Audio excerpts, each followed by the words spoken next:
అమ్మాయిలకు ఒక సేయింగ్ ఉంటదండి. ఏంటంటే ప్రెగ్నెన్సీ టైంలో గానీ, డెలివరీ అయిన తర్వాత గానీ, ఆ అమ్మాయిని ఎవరైనా ఇబ్బంది పెడితే, ఆ అమ్మాయి డెత్ బెడ్ మీద గూడా వాళ్ళని గుర్తుంచుకుంటుందంట. అంటే అది మర్చిపోదు. అంత ట్రామా, అంత స్కార్ ఫేస్ చేస్తది తను.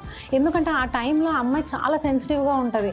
ఆ టైంలో మనం బాధ పెట్టినా, ఇబ్బంది పెట్టినా, ఏ విధంగానైనా అది తనకి లైఫ్ లాంగ్ గుర్తుంటుంది. తను మర్చిపోలేదు అండ్ ఎప్పటికీ ఫర్‌గివ్ చేయలేదు అనేది చాలా మంది అమ్మాయిలు బిలీవ్ చేసే విషయమే అది. So, she is getting a new life into this world. So, మనకి తెలిసినంతలో మనం సపోర్ట్ చేస్తామే తప్ప, సూటిపుటి మాటలు మాట్లాడకూడదు. బేబీ ఏంటి ఇంత సన్నగా ఉంది, పాలు ఇవ్వట్లేదా సరిగ్గా? లేకపోతే నువ్వేంటి ఇంకా లావుగా ఉన్నావు, ఇంకెప్పుడు సన్నగా అవుతావు, ఇంకిప్పుడు సన్నగా అవ్వకపోతే ఇంక ఇలాగే ఉండిపోతావు తెలుసా? సో, ఇలాంటి మాటలు, ఇలాంటి నెగటివిటీ వద్దు వాళ్ళ దగ్గర. చాలామంది నేను విన్నది చాలా డైలాగులు ఏంటంటే, చాలామంది పెద్దవాళ్ళు వచ్చి నేను కనలేదా నలుగురిని, మేము పెంచలేదా ఇంతమంది పిల్లల్ని అని చెప్పి అంటూ ఉంటారు.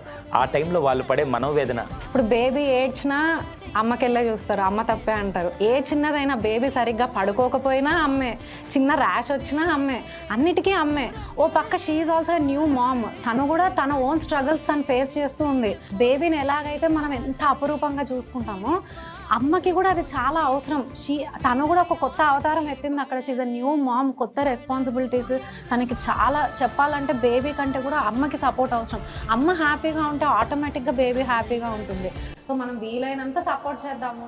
వీలు అవ్వకపోతే కామ్గా ఉందాం, కానీ వాళ్ళని బాధ పెట్టే మాటలు, సూటిబూటి మాటలు మాత్రం దయచేసి మాట్లాడదు. ఎందుకంటే ఆ అమ్మాయి చచ్చేదాకా అది మర్చిపోదు.